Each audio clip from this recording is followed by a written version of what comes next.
La conquista se refiere al proceso por el cual los españoles, liderados por Hernán Cortés, conquistaron el territorio de México en el siglo XVI. La conquista de México tuvo lugar entre 1519 y 1521 y fue un evento crucial en la historia de México, ya que marcó el comienzo del periodo colonial bajo el dominio español. Hernán Cortés llegó a México en 1519 y se encontró con una variedad de culturas y civilizaciones indígenas, siendo los aztecas la civilización dominante en ese momento. Cortés aprovechó las rivalidades y tensiones existentes entre los pueblos indígenas y formó alianzas con aquellos que se oponían al dominio azteca, como los tlaxcaltecas. Con el tiempo, Cortés y sus fuerzas españolas lograron derrotar al imperio azteca y tomaron el control de su capital, Tenochtitlán, en 1521. La conquista de México tuvo varias causas y factores que contribuyeron a su éxito por parte de los españoles. Entre estos factores se encuentran la superioridad tecnológica de los españoles, como las armas de fuego y la armadura de metal, así como la ayuda de los aliados indígenas que se unieron a los españoles en su lucha contra los aztecas. Además, los españoles aprovecharon las creencias religiosas de los aztecas y utilizaron la religión como una herramienta para imponer su dominio. La conquista de México tuvo un impacto significativo en todos los aspectos de la sociedad mexicana. La conquista resultó en la destrucción de muchas culturas indígenas, la imposición del idioma español, la introducción del cristianismo y el establecimiento de un sistema colonial basado en la explotación de los recursos y la mano de obra indígena. Este periodo de dominio español duró casi 3 siglos, hasta que México logró su independencia en 1821. La conquista de México es un tema de debate e interpretación histórica. Ha sido objeto de análisis desde diferentes perspectivas y ha generado controversia debido a los impactos negativos que tuvo en las poblaciones indígenas y en su patrimonio cultural. Hoy en día, la conquista de México sigue siendo un tema importante en el estudio de la historia y la identidad mexicana. La vida cotidiana en Tenochtitlán antes de la conquista de México, la ciudad de Tenochtitlán, capital del Imperio Mexica, se encontraba en el corazón del actual México. Fundada en 1325, se ubicaba en una isla del lago de Texcoco, y su desarrollo urbano y cultural fue un reflejo de la sofisticación de la civilización mexica. Antes de la llegada de los conquistadores españoles en 1519, la vida cotidiana en Tenochtitlán era rica y variada, marcada por prácticas sociales, económicas, religiosas y culturales que se entrelazaban en la rutina diaria de sus habitantes. Tenochtitlán era una ciudad impresionante, con una población que se estima entre 200.000 y 300.000 personas en su apogeo, lo que la convertía en una de las ciudades más grandes del mundo en ese entonces. La ciudad estaba estructurada en calpulis, o barrios, que funcionaban como unidades sociales y económicas, cada uno con sus propios templos, escuelas y mercados. Los calpulis eran comunidades autosuficientes que contribuían a la cohesión social y económica de la ciudad. La estructura urbana de Tenochtitlán era notable por su planificación y organización. La ciudad estaba atravesada por una red de canales que facilitaban el transporte y el comercio. Los canales también eran utilizados para el riego de las chinampas, sistemas agrícolas altamente productivos que permitían a los mexicas cultivar maíz, frijoles, chiles y otros alimentos básicos en islas flotantes. Estos cultivos no solo abastecían a la población local, sino que también eran comercializados en los mercados. El mercado de Tlatelolco, el más grande de la ciudad, era un centro de actividad económica y social. Aquí se comerciaban productos locales y de otras regiones del imperio, como cacao, textiles, cerámica, herramientas y alimentos. Los pochtecas, comerciantes profesionales, jugaban un papel crucial en la economía mexica, viajando largas distancias para obtener bienes exóticos y establecer relaciones comerciales. Su conocimiento y habilidades contribuían significativamente a la prosperidad de Tenochtitlán. La vida familiar en Tenochtitlán giraba en torno a la vivienda y las tareas diarias. Las casas eran generalmente de una sola planta, construidas con adobe y techadas con paja o tejas. Las familias compartían responsabilidades, con roles definidos para hombres y mujeres. Los hombres se encargaban de la agricultura, la caza y la pesca, mientras que las mujeres se ocupaban de las tareas domésticas, como la preparación de alimentos, la fabricación de textiles y el cuidado de los hijos. La educación era altamente valorada en la sociedad mexica. Los niños asistían a escuelas desde una edad temprana, con la educación dividida en 2 tipos principales, el calmecac y el telpochcalli. El calmecac era reservado para los hijos de la nobleza y se enfocaba en la formación de líderes, sacerdotes y guerreros, enseñando conocimientos avanzados en astronomía, historia, teología y gobierno. Por otro lado, el Telpochcalli estaba destinado a los hijos de la gente común y se centraba en la instrucción militar y las habilidades prácticas necesarias para la vida diaria. La religión ocupaba un lugar central en la vida cotidiana de Tenochtitlán. Los mexicas practicaban una religión politeísta, adorando a una amplia gama de dioses relacionados con aspectos de la naturaleza y la vida humana. Huitzilopochtli, el dios del sol y la guerra, y Tlaloc, el dios de la lluvia, eran dos de las deidades más veneradas. Los templos y pirámides, como el Templo Mayor, eran centros de culto y sacrificio, donde se realizaban rituales complejos para honrar a los dioses y asegurar la prosperidad de la comunidad. Los sacrificios humanos, aunque impactantes para la sensibilidad moderna, eran vistos como un medio crucial para mantener el equilibrio cósmico y la favorabilidad de los dioses. La organización política de Tenochtitlán era igualmente compleja. El Huey Tlatoani, o emperador, era la máxima autoridad, asistido por un consejo de nobles y sacerdotes. El emperador no solo era un líder político y militar, sino también una figura religiosa que mediaba entre los dioses y su pueblo. El gobierno de la ciudad y del imperio se basaba en una red de alianzas y tributos que aseguraban el control y la estabilidad. El entretenimiento y la recreación también eran partes importantes de la vida cotidiana en Tenochtitlán. Los mexicas disfrutaban de una variedad de actividades recreativas, como el juego de pelota, conocido como Tlachtli, que tenía tanto significado religioso como social. Las fiestas y celebraciones eran frecuentes, con elaborados rituales y danzas que fortalecían la identidad comunitaria y la conexión con los dioses. La vestimenta y la apariencia personal eran significativas en la cultura mexica. La ropa variaba según el estatus social y el rol dentro de la sociedad. Los nobles llevaban atuendos elaborados hechos de algodón y adornados con plumas y joyas, mientras que la gente común vestía con prendas de maguey o algodón más sencillas. El cuidado personal y la higiene eran también importantes, con baños de vapor, o temazcales, que eran utilizados tanto por razones de limpieza como de salud. La alimentación en Tenochtitlán era variada y nutritiva. La dieta básica consistía en maíz, frijoles y chiles, complementados con tomates, calabazas y aguacates. También se consumían productos animales como pescados, aves y perros. Las técnicas culinarias eran avanzadas, utilizando métodos como la cocción al vapor, el asado y el uso de especias para crear platos sabrosos y equilibrados. El cacao, considerado un manjar y una bebida sagrada, era reservado para la nobleza y utilizado en ceremonias religiosas. La salud y la medicina en Tenochtitlán estaban basadas en una combinación de conocimientos herbales y prácticas espirituales. Los tlamatini, o sabios, eran responsables de la medicina, utilizando plantas medicinales para tratar enfermedades y dolencias.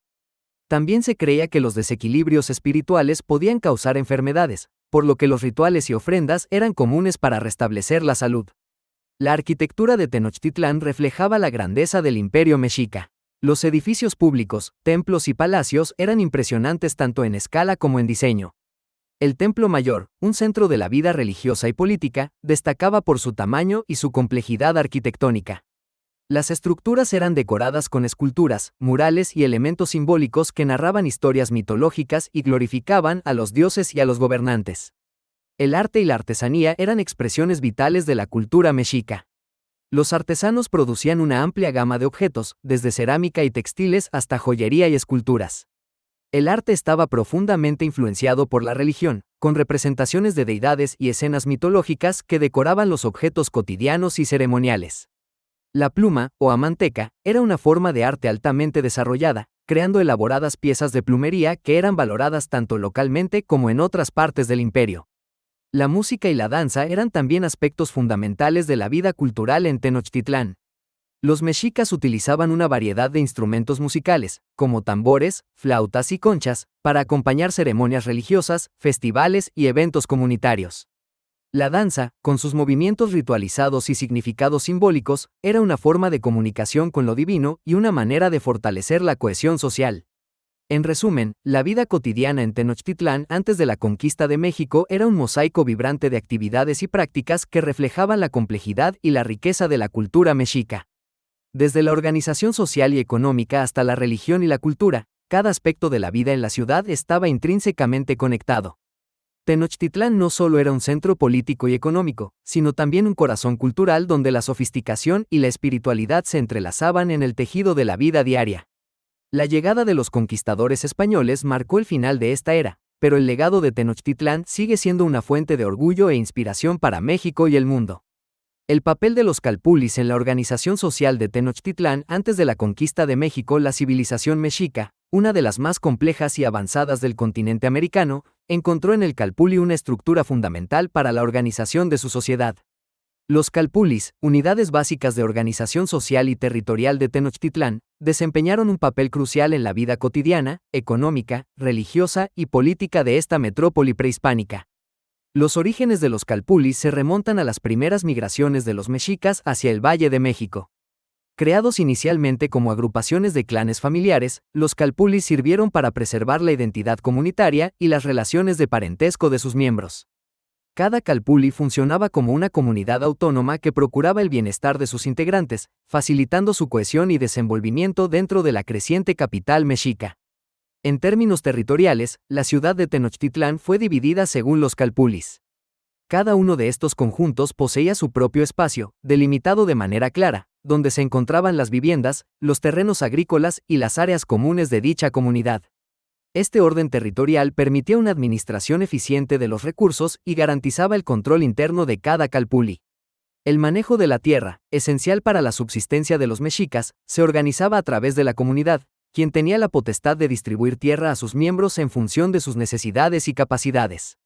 Desde el punto de vista económico, los calpulis eran motores esenciales en la vida de Tenochtitlán.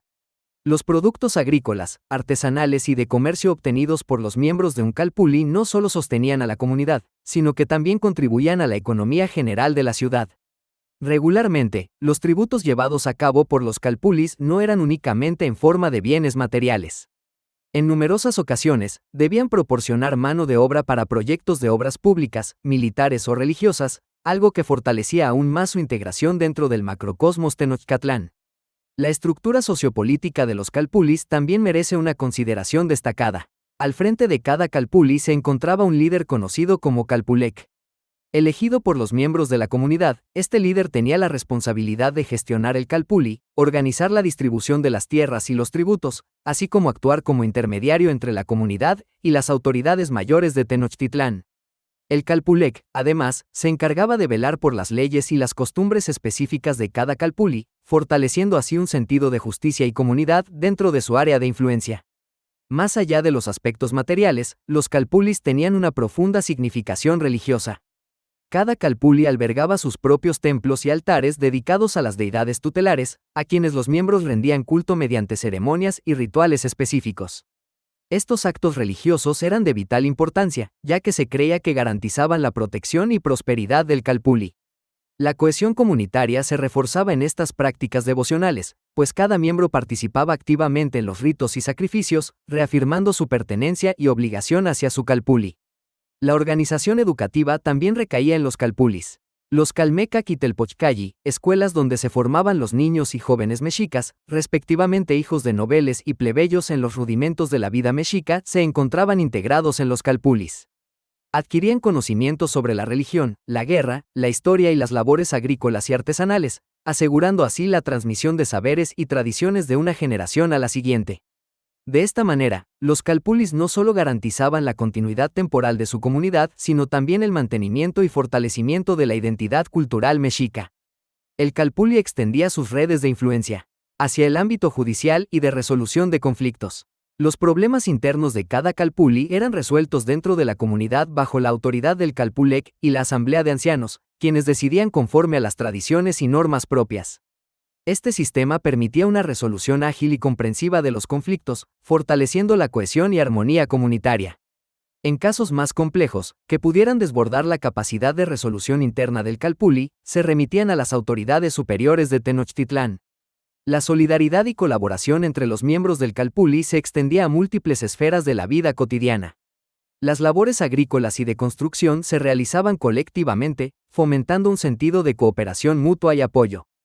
Asimismo, en caso de desastres naturales o problemas graves, las familias del calpuli compartían recursos y esfuerzos para superar las adversidades, demostrando que el bienestar del colectivo estaba por encima del individuo.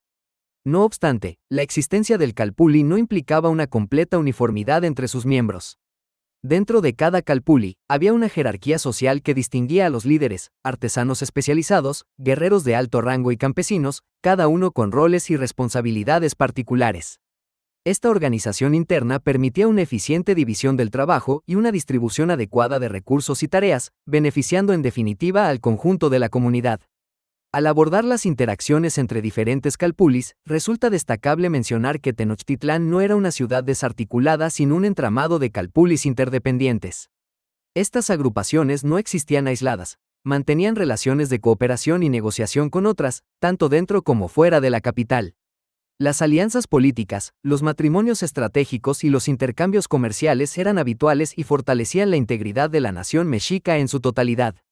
La conquista de México y la caída de Tenochtitlán en 1521 causaron un gran trastorno en la organización de los calpulis. La nueva realidad colonial impuesta por los conquistadores españoles impactó directamente en las estructuras sociales y económicas tradicionales. Sin embargo, a pesar de los cambios y las imposiciones, muchas comunidades indígenas lograron mantener vestigios de los calpulis adaptándolos a la nueva estructura colonial, demostrando la resiliencia y vitalidad de estas organizaciones. El análisis de los calpulis revela la notable capacidad de la sociedad mexica para estructurarse y autogestionarse de manera eficiente y cooperativa, creando una base sólida para una de las civilizaciones más avanzadas del continente americano. Entender su funcionamiento nos permite apreciar la complejidad y sofisticación de su cultura, así como el legado que han dejado a través de los siglos. El sistema educativo en Tenochtitlán antes de la conquista de México El sistema educativo en Tenochtitlán antes de la conquista de México era un reflejo de la complejidad y la organización de la sociedad mexica. Este sistema, aunque distinto al modelo educativo europeo que llegaría con los españoles, mostraba un alto grado de estructuración y especialización, lo que permitía la transmisión eficiente de conocimientos, valores y habilidades a las nuevas generaciones. En Tenochtitlán, la educación no era un privilegio exclusivo de una élite, sino una responsabilidad comunitaria que involucraba a todos los miembros de la sociedad. La educación formal comenzaba en el hogar, donde los padres tenían la responsabilidad de inculcar los valores y normas sociales desde una edad temprana. La disciplina, la obediencia, el respeto a los dioses y a los mayores, así como el conocimiento de las tradiciones y costumbres, eran enseñanzas fundamentales que los niños recibían de sus padres. A medida que los niños crecían, la educación se formalizaba en instituciones específicas. Existían dos tipos principales de escuelas, el Calmecac y el Telpochcalli. El Calmecac estaba destinado principalmente a los hijos de la nobleza, aunque también podía ser accesible para algunos plebeyos destacados. En esta institución, los jóvenes recibían una educación rigurosa y amplia que incluía la historia, la religión, la astronomía, la poesía y el arte de la guerra. Los estudiantes del Calmecac eran preparados para convertirse en líderes, sacerdotes y oficiales de alto rango en el ejército. El Telpochcalli, por otro lado, era la escuela a la que asistían los hijos de los plebeyos. Aquí, la educación se enfocaba en la formación militar y el aprendizaje de oficios. Los jóvenes aprendían habilidades prácticas que serían útiles en la vida cotidiana y en tiempos de guerra. Además de la instrucción militar, los estudiantes del Telpochcalli también recibían formación en música, danza y otras artes, lo que indica una educación integral que valoraba tanto las habilidades físicas como las culturales. La religión jugaba un papel central en la educación mexica. Tanto en el Calmecac como en el Telpochcalli, la enseñanza de los principios religiosos y la devoción a los dioses era fundamental. Los rituales y ceremonias eran una parte crucial del currículo, y los estudiantes participaban activamente en ellos, aprendiendo no solo a realizar los rituales correctamente, sino también a comprender su significado y su importancia en la cosmovisión mexica. El estudio de la astronomía y el calendario era otro aspecto vital de la educación. Los mexicas poseían un conocimiento avanzado del movimiento de los astros y del ciclo del tiempo, lo cual era esencial para la planificación de las actividades agrícolas, los festivales religiosos y las campañas militares. En el Calmecac, los estudiantes aprendían a interpretar los códices y a realizar los cálculos necesarios para mantener el calendario preciso, una tarea que requería una comprensión profunda de las matemáticas y la observación astronómica. La educación en Tenochtitlán también incluía la enseñanza del lenguaje y la literatura. El náhuatl, la lengua de los mexicas, era una herramienta esencial para la administración del imperio y la preservación de su cultura. Los jóvenes aprendían a leer y escribir en esta lengua, y los más talentosos podían llegar a convertirse en tlamatinime, o sabios, que eran responsables de la creación y conservación de la literatura oral y escrita. La poesía, los cantos y las historias épicas eran formas importantes de transmisión del conocimiento y de los valores culturales. La educación física era igualmente importante. Los estudiantes del Telpochcalli y del Calmecac participaban en entrenamientos rigurosos que fortalecían sus cuerpos y los preparaban para las exigencias de la vida adulta, especialmente para aquellos que seguirían carreras militares. Las habilidades marciales, como el manejo de armas, la estrategia y la táctica, eran enseñadas desde una edad temprana, asegurando que los jóvenes estuvieran listos para defender su ciudad y expandir el imperio. El sistema educativo mexica también incluía aspectos de formación en artes y oficios.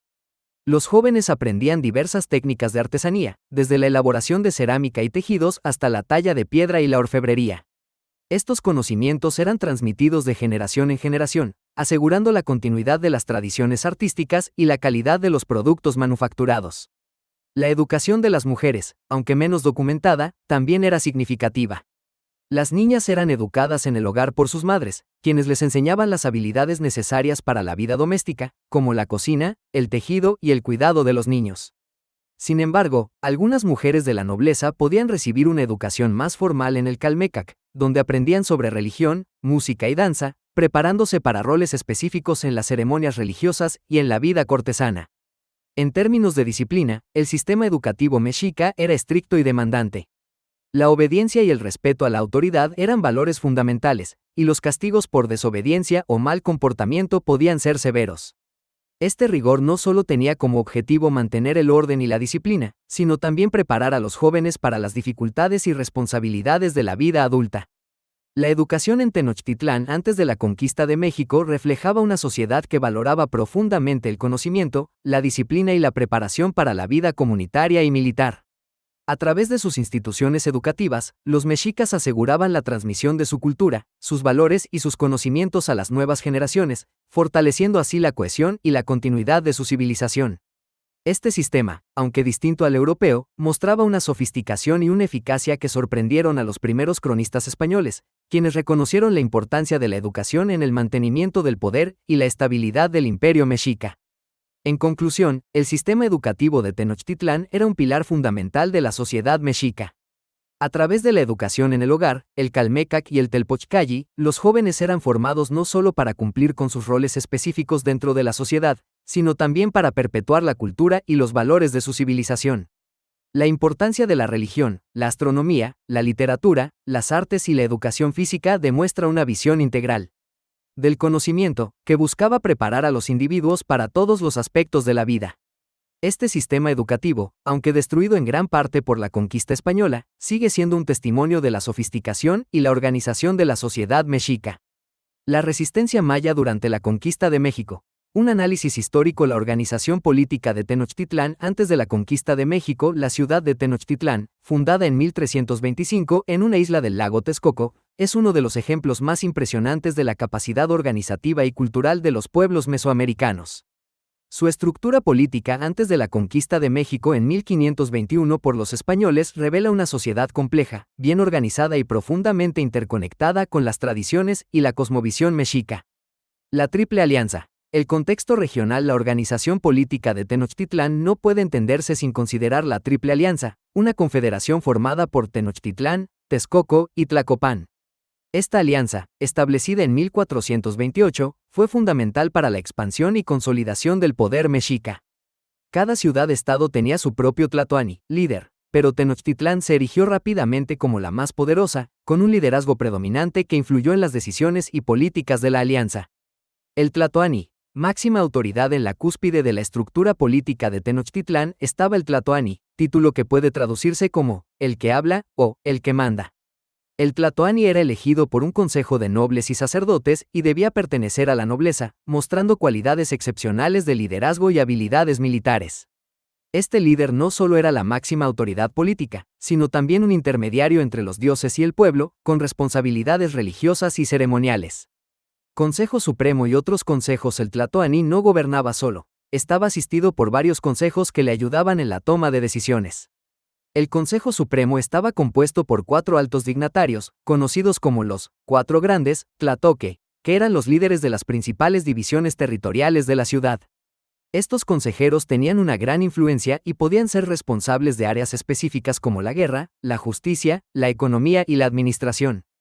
Además del Consejo Supremo, existían otros consejos menores que trataban asuntos específicos, como el Consejo de Guerra, que asesoraba en temas militares, y el Consejo de Ancianos, que proporcionaba orientación basada en la sabiduría y experiencia acumuladas. La nobleza y los pilli. La nobleza, o pilli, desempeñaba un papel crucial en la administración de Tenochtitlán. Los nobles eran responsables de gobernar los calpulis, o barrios, y de recaudar tributos, organizar fuerzas militares y supervisar las actividades económicas. Los pilli también ocupaban cargos en la administración pública y en el ejército, siendo clave en el mantenimiento del orden y la implementación de políticas. El sistema de tributos. El sistema tributario era fundamental para el funcionamiento de Tenochtitlán. Los tributos, en forma de productos agrícolas, artesanías, ropa y otros bienes, eran recolectados de las regiones sometidas y utilizados para sostener a la élite gobernante, financiar las guerras y mantener los templos y ceremonias religiosas. Este sistema permitía a Tenochtitlán acumular riquezas y recursos, consolidando aún más su poder. La administración local. Los calpulis. La base de la organización social y política en Tenochtitlán eran los calpulis, unidades territoriales y sociales que agrupaban a varias familias bajo la autoridad de un líder local. Cada calpuli tenía sus propias tierras comunales, templos y escuelas calmecac para los nobles y telpochcalli para los plebeyos. Los líderes de los calpulis, llamados calpuyeque, eran responsables de la administración local, la justicia y la organización de la fuerza laboral y militar. La justicia y las leyes. El sistema de justicia en Tenochtitlán era riguroso y estaba bien establecido. Existían tribunales locales en cada calpuli, así como tribunales superiores en el centro de la ciudad. Los jueces, llamados tecutli, eran seleccionados de entre la nobleza y estaban encargados de aplicar las leyes, que eran conocidas por su severidad. Los delitos graves, como el asesinato, el robo y la traición, podían ser castigados con la muerte, mientras que otros crímenes menores se sancionaban con penas de trabajo forzado o mutilación. La religión y el Estado. La religión jugaba un papel central en la vida política de Tenochtitlán. Los sacerdotes tenían una gran influencia y eran consultados en asuntos de Estado, especialmente en temas de guerra y agricultura. Los templos, especialmente el Templo Mayor, eran centros no solo religiosos sino también políticos, donde se llevaban a cabo ceremonias importantes que legitimaban el poder del tlatoani y reforzaban la cohesión social. La educación y la formación de líderes. La educación en Tenochtitlán era obligatoria y diferenciada según el estatus social. Los hijos de los nobles asistían al calmecac, donde recibían una formación rigurosa en administración, religión y artes militares. Los hijos de los plebeyos asistían al telpochcalli, donde se enfocaban en la formación militar y los oficios. Esta educación dual aseguraba que los futuros líderes estuvieran bien preparados para asumir roles de responsabilidad en la administración y el ejército. La diplomacia y la guerra. La expansión del poder mexica se logró tanto a través de la diplomacia como de la guerra. Los embajadores mexicas negociaban alianzas y tributos con otras ciudades-estado, utilizando la diplomacia para evitar conflictos innecesarios. Sin embargo, cuando la diplomacia fallaba, Tenochtitlán recurría a su formidable ejército. Las guerras floridas, por ejemplo, eran conflictos rituales que servían para capturar prisioneros destinados al sacrificio, demostrando la fuerza militar de la ciudad y consolidando su poderío. La economía y el comercio. Tenochtitlán era un centro económico vibrante, con un comercio activo que abarcaba toda Mesoamérica. Los mercados, como el famoso mercado de Tlatelolco, eran puntos de encuentro donde se intercambiaban productos de todas las regiones del imperio. La economía se basaba en la agricultura intensiva, con sistemas de chinampas que permitían una producción agrícola eficiente. Además, el comercio de bienes de lujo, como jade, plumas de quetzal y cacao, contribuía a la riqueza de la élite gobernante. La infraestructura y la administración urbana. La infraestructura de Tenochtitlán era impresionante y reflejaba la capacidad organizativa de sus líderes. La ciudad contaba con calzadas que conectaban la isla con el continente, acueductos que suministraban agua potable y un sistema de canales que facilitaba el transporte interno. La administración urbana se encargaba del mantenimiento de esta infraestructura, asegurando que la ciudad funcionara de manera eficiente y ordenada. La resistencia y la adaptación. A pesar de la complejidad y eficiencia de su organización política, Tenochtitlán no era inmune a los desafíos internos y externos. La llegada de los españoles en 1519 representó un desafío sin precedentes. Sin embargo, la respuesta de los mexicas mostró su capacidad de adaptación y resistencia. A través de alianzas con otros pueblos indígenas y estrategias militares, intentaron resistir la invasión. Aunque finalmente fueron derrotados, su resistencia dejó una marca duradera en la historia de México. La organización política de Tenochtitlán antes de la conquista de México es un testimonio de la sofisticación y capacidad de los pueblos mesoamericanos. Desde el Tlatoani y los consejos de nobles hasta los calpulis y el sistema de justicia, cada aspecto de la sociedad mexica estaba cuidadosamente estructurado para mantener el orden y la prosperidad. Aunque la conquista trajo el fin del dominio mexica, su legado perdura en la historia y la cultura de México, recordándonos la grandeza de una civilización que floreció en las orillas del lago Texcoco. Las consecuencias políticas de la conquista de México. La conquista de México, un episodio crucial en la historia de América Latina, tuvo profundas y duraderas consecuencias políticas. La llegada de los españoles liderados por Hernán Cortés en 1519 y la eventual caída de Tenochtitlán en 1521 marcaron el fin del Imperio Mexica y el inicio de una nueva era de dominio colonial. Este proceso no solo transformó radicalmente las estructuras de poder y las dinámicas políticas en la región, sino que también sentó las bases para la configuración de la sociedad mexicana moderna. Para entender la magnitud de estas transformaciones, es fundamental examinar cómo la conquista alteró las estructuras de gobernanza, las relaciones de poder y las políticas sociales en México. Antes de la llegada de los españoles, la región mesoamericana estaba dominada por varias civilizaciones avanzadas, entre las cuales los mexicas, con su capital en Tenochtitlán, eran preeminentes. El Imperio Mexica era una entidad política compleja, caracterizada por una jerarquía social estricta, una economía tributaria y un sistema de alianzas y guerras constantes. La conquista de este imperio supuso no solo la destrucción de su estructura política, sino también la imposición de un nuevo orden que redefinió las relaciones de poder en la región. Con la caída de Tenochtitlán, los españoles implementaron un sistema de gobierno colonial que reemplazó las estructuras de poder preexistentes. Se estableció el Virreinato de la Nueva España, que abarcaba gran parte del actual México y otras áreas de América Central y del Norte. El virreinato fue gobernado por un virrey, quien actuaba en nombre del rey de España y supervisaba la administración de los vastos territorios coloniales. Este nuevo sistema centralizó el poder en manos de la corona española, lo que contrastaba fuertemente con la fragmentada y diversificada estructura política de las civilizaciones mesoamericanas. Uno de los cambios más significativos fue la implementación del sistema de encomiendas. Bajo este sistema, los conquistadores españoles recibieron grandes extensiones de tierra y el derecho a utilizar la mano de obra indígena. A cambio, los encomenderos se comprometían a proteger a los indígenas y a convertirlos al cristianismo. En la práctica, este sistema resultó en una explotación severa y una drástica reducción de la población indígena debido a las condiciones de trabajo extremas y las enfermedades traídas por los europeos.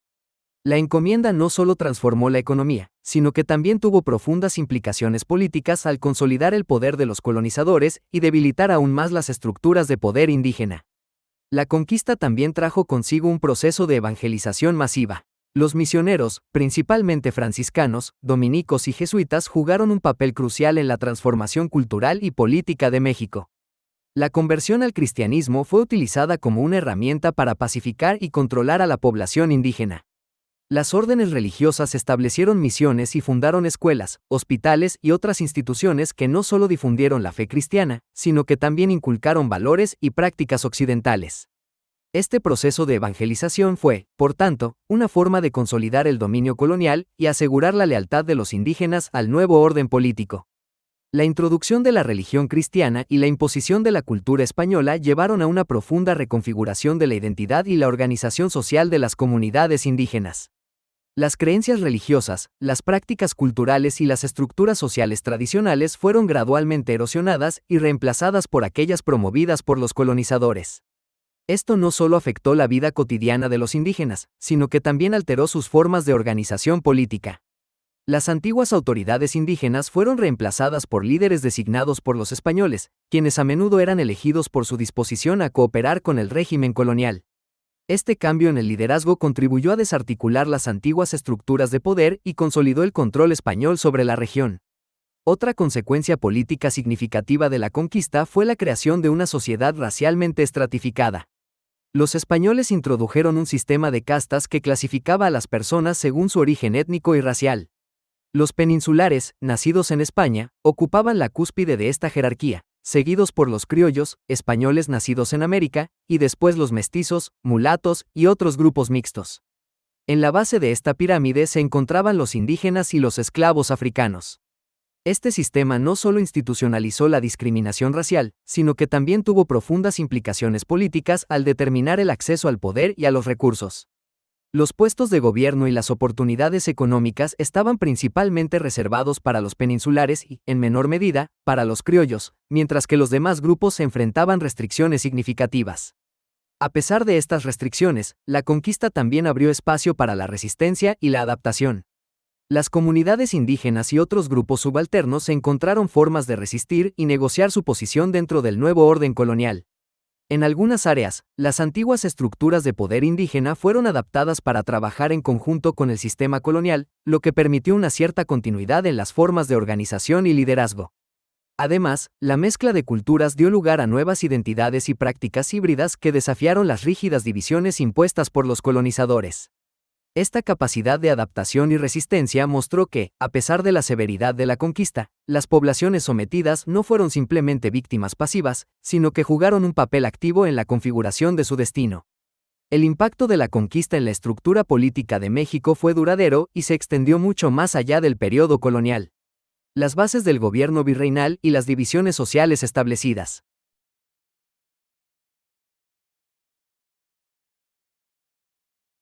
Durante la conquista continuaron influyendo en la política mexicana incluso después de la independencia en 1821. La lucha por el poder entre los diferentes grupos sociales y étnicos, así como la centralización del poder en una élite gobernante, son temas recurrentes en la historia política de México. La memoria de la conquista y sus consecuencias también ha sido un elemento importante en la construcción de la identidad nacional y en los debates políticos contemporáneos. La conquista de México también tuvo implicaciones internacionales. El éxito de los españoles en México incentivó a otras potencias europeas a expandir sus propios imperios en América. Esto llevó a una competencia feroz entre las naciones europeas por el control de territorios y recursos en el Nuevo Mundo, lo que a su vez tuvo repercusiones políticas globales. La explotación de las riquezas de México, especialmente de la plata, contribuyó significativamente a la economía española y fortaleció su posición en Europa.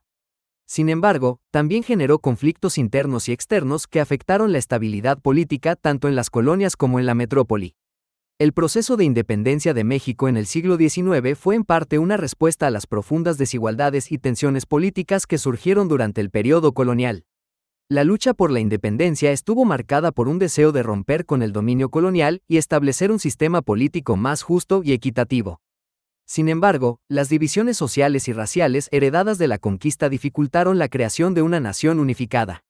Los conflictos entre los diferentes grupos étnicos y sociales continuaron siendo un desafío significativo para los líderes independentistas y posteriores gobiernos mexicanos. En resumen, las consecuencias políticas de la conquista de México fueron profundas y multifacéticas. La imposición del dominio colonial español transformó radicalmente las estructuras de poder, las relaciones sociales y las dinámicas políticas de la región. A través de la centralización del poder en el virreinato, la implementación del sistema de encomiendas, la evangelización y la creación de una sociedad de castas, los conquistadores españoles reconfiguraron la vida política de México. Sin embargo, las poblaciones sometidas también mostraron resistencia y adaptación, negociando su posición dentro del nuevo orden y contribuyendo a la formación de una sociedad híbrida. Las divisiones y tensiones políticas surgidas durante la conquista continuaron influyendo en la historia mexicana mucho después del periodo colonial, y su legado sigue siendo un tema central en los debates políticos y en la construcción de la identidad nacional en México. Los tlaxcaltecas. El rol clave de los aliados de los españoles en la conquista de México. La historia de la conquista de México es una narrativa compleja y multifacética que va más allá del enfrentamiento directo entre los conquistadores españoles y los mexicas. Una pieza esencial, aunque a menudo subestimada, de este rompecabezas histórico es el papel crucial que desempeñaron los tlaxcaltecas como aliados de los españoles. Situados estratégicamente en el altiplano central de México, los tlaxcaltecas eran una confederación indígena que supo aprovechar la llegada de los europeos para desafiar y, eventualmente, contribuir a la caída del imperio mexica. Las raíces del antagonismo entre los tlaxcaltecas y los mexicas son profundas. Antes de la llegada de Hernán Cortés en 1519, el imperio mexica, con su capital en Tenochtitlán, había conseguido imponer su hegemonía sobre gran parte del territorio que hoy es México, a través de una combinación de conquistas militares y alianzas que resultaban en tributos regulares. Los tlaxcaltecas, sin embargo, lograron resistir la expansión mexica y se mantuvieron como uno de los pocos pueblos del Valle de México que permaneció independiente. Esta resistencia, sin embargo, les costó estar perpetuamente en guerra con los mexicas, enfrentando continuos ataques y bloqueos comerciales. Fue en este escenario de animosidad cuando los españoles hicieron su entrada en la tierra de Anáhuac. Inicialmente vistos con desconfianza y hostilidad, Hernán Cortés y su pequeño contingente de soldados enfrentaron a las fuerzas tlaxcaltecas en varias batallas hasta que, finalmente, los españoles lograron demostrar su superioridad militar y tecnológica. Los líderes tlaxcaltecas, entre ellos Xicoténcatl el Viejo, reconocieron la oportunidad que la alianza con los europeos podría representar, la posibilidad de finalmente derrotar a sus acérrimos enemigos mexicas. La alianza fue sellada formalmente en 1519, y los tlaxcaltecas se convirtieron en los más fieles y firmes aliados de los españoles durante el resto de la campaña de conquista. Esta alianza no fue simplemente un acuerdo de conveniencia. Los tlaxcaltecas proporcionaron un apoyo militar sustancial que resultó crucial en varias batallas importantes. Más de 10.000 guerreros tlaxcaltecas marcharon al lado de los españoles durante la entrada en Tenochtitlán y la subsiguiente caída de la ciudad el 13 de agosto de 1521. Sin su ayuda, es altamente improbable que los españoles hubieran podido mantener la presión militar y logística necesaria para derrotar a los mexicas. También es importante resaltar que los tlaxcaltecas no fueron simples peones en el juego de los españoles. Su conocimiento del terreno, su familiaridad con las tácticas de guerra indígenas y su capacidad de movilizar rápidamente grandes contingentes de combatientes eran atributos que les daban un rol de liderazgo en muchas de las empresas militares emprendidas. Fueron fundamentales en la posterior expansión del dominio español a través del centro y sur de México, participando activamente en expediciones para someter otras ciudades y pueblos. La relación entre los tlaxcaltecas y los españoles no careció de tensiones. Varios incidentes mostraron que la alianza, aunque basada en un objetivo común, estaba lejos de ser homogénea o libre de conflictos. Durante los primeros contactos y la formación de la alianza, hubo escaladas de violencia y desacuerdos sobre la distribución del botín y el manejo de los prisioneros, lo cual refleja la complejidad y la dificultad de mantener una coalición tan diversa. Sin embargo, la necesidad compartida de vencer a los mexicas superaba cualquier diferencia inmediata. Después de la caída de Tenochtitlán, los tlaxcaltecas continuaron desempeñando un papel significativo en la consolidación del dominio español en la región. Su estatus como nación aliada les proporcionó beneficios únicos. Se les permitió mantener una considerable autonomía en sus propios territorios, no se les exigió pagar tributos a la corona española y se les otorgaron tierras y privilegios como recompensa por su lealtad y sus servicios. Esta situación privilegiada permitió a Tlaxcala convertirse en un importante centro político y cultural durante el periodo colonial. No obstante, no todo fue beneficio y prosperidad. Con el tiempo, los tlaxcaltecas comenzaron a experimentar una reducción de sus privilegios y su autonomía. La creciente autoridad colonial y la intensificación de la evangelización cristiana alteraron profundamente la estructura y las tradiciones sociales de los tlaxcaltecas. Gradualmente, el poderío de Tlaxcala como estado semi-independiente se fue erosionando, y sus habitantes fueron absorbidos cada vez más en el vasto sistema colonial español. A pesar de estos cambios, la contribución de los tlaxcaltecas a la conquista de México dejó una marca duradera en la historia del país. La alianza hispano-tlaxcalteca no solo facilitó la caída del imperio mexica, sino que también influyó en la construcción inicial del México colonial. La participación de los tlaxcaltecas en muchas campañas militares posteriores ayudó a definir el mapa político y cultural de lo que posteriormente sería Nueva España. Con la narrativa tradicional de la conquista enfocándose predominantemente en las figuras españolas y las élites mexicas, es vital reconocer la agencia y el protagonismo de los grupos indígenas aliados como los tlaxcaltecas. Su rol esencial en la campaña de Cortés subraya una verdad histórica importante. La conquista de México fue un proceso profundamente colaborativo y multinacional, donde la capacidad de formar y mantener alianzas determinó en gran parte el resultado de las contiendas. Hoy en día, la historia de los tlaxcaltecas durante la conquista también nos ofrece lecciones valiosas sobre resistencia, adaptación y la complejidad de las relaciones entre culturas en conflicto. Entender su papel en la conquista de México nos brinda una visión más completa y matizada de este periodo decisivo en la historia. Así, el estudio de los tlaxcaltecas nos ayuda a comprender mejor no solo el pasado, sino también las dinámicas de poder y colaboración que siguen gobernando nuestras interacciones en el presente. En conclusión, los tlaxcaltecas desempeñaron un papel fundamental y multifacético en la conquista de México. Como aliados estratégicos de los españoles, su contribución fue esencial para la caída del Imperio Mexica y la posterior consolidación del dominio español. Sin su conocimiento, sus recursos y su valiente participación, es dudoso que los españoles hubieran logrado un éxito tan inmediato y efectivo. La historia de los tlaxcaltecas es, pues, una narrativa de valentía, influencia y cambio, que merece ser reconocida y recordada por su impacto duradero en la formación de la identidad y la estructura social de México. La resistencia maya durante la conquista de México. Un análisis histórico. La llegada de los españoles al territorio que hoy conocemos como México inició un periodo de profundas transformaciones y confrontaciones.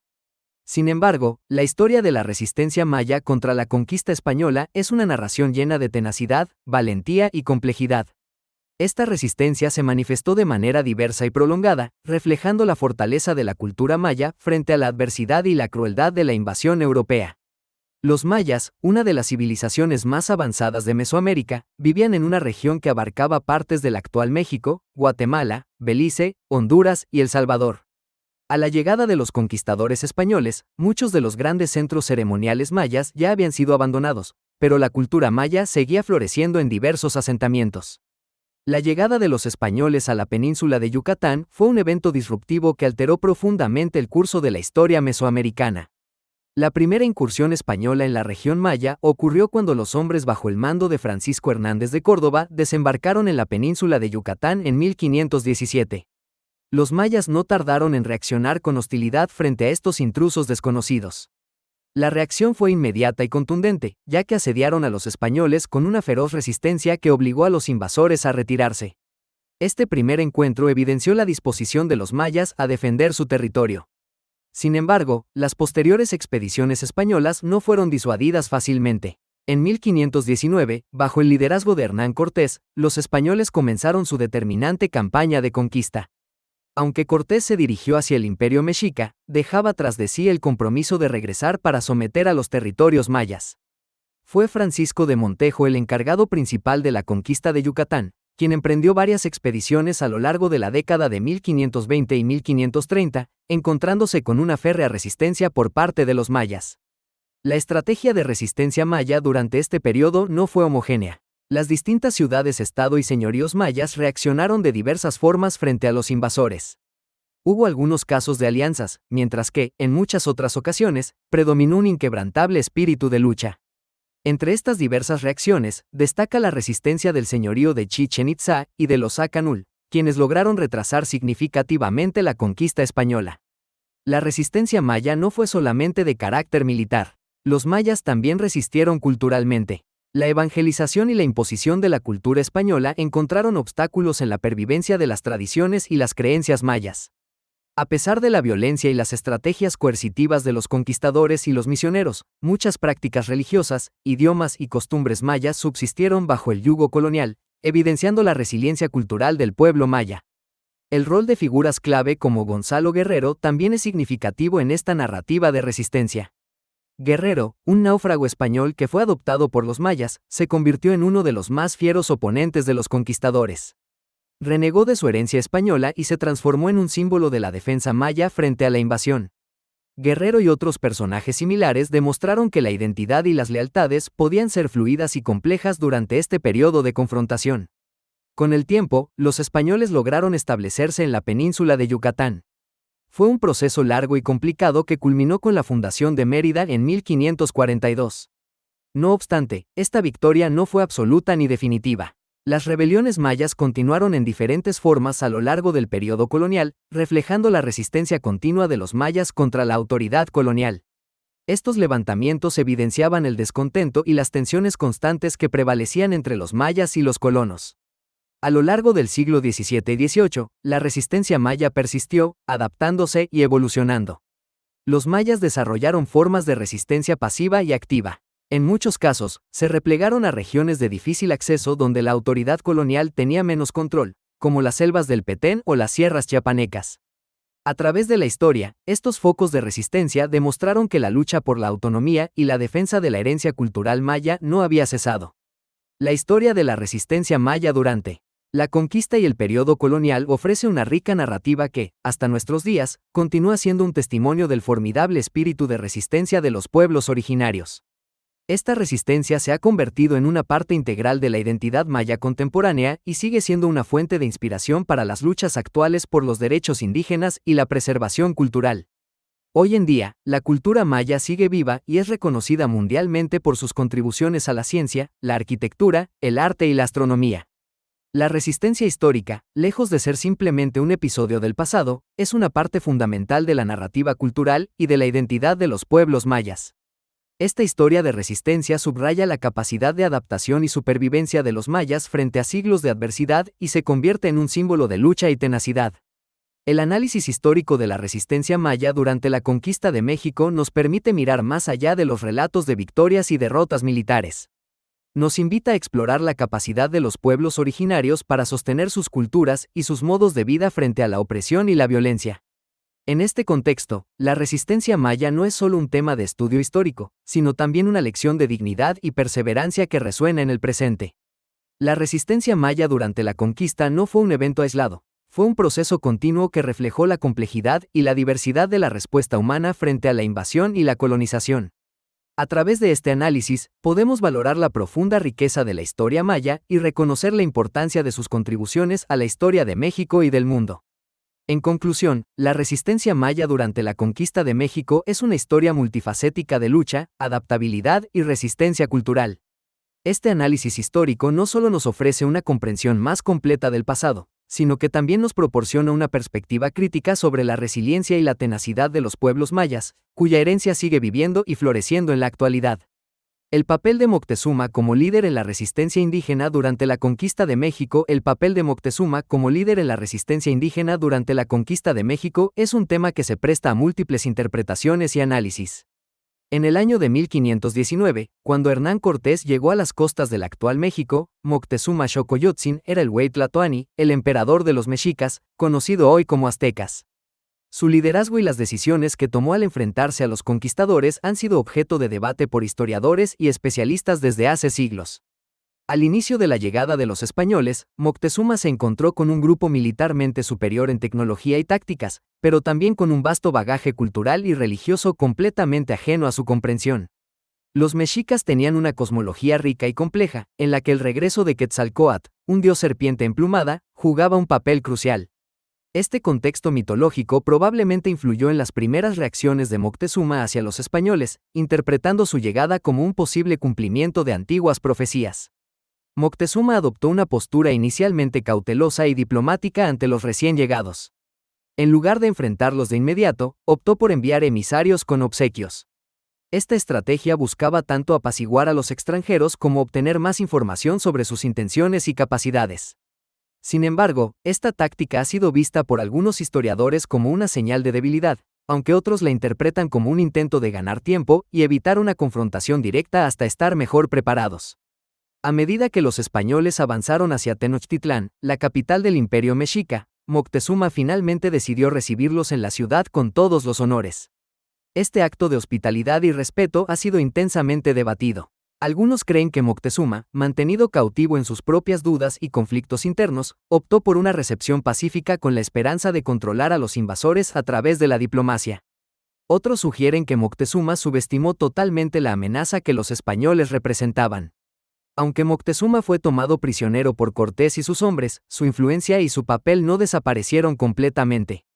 Incluso en cautiverio, el Huey Tlatoani sirvió como una figura simbólica y un puente entre los mexicas y los conquistadores. Sin embargo, esta situación también socavó su autoridad entre muchos de sus propios súbditos, algunos de los cuales comenzaron a ver su conexión con los españoles como una traición.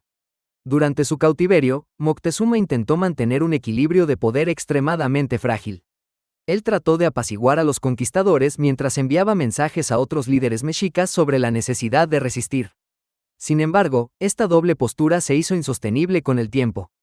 La tensión culminó con la masacre de los nobles mexicas en el Templo Mayor durante un festival religioso, un acto que desató una revuelta popular en Tenochtitlán.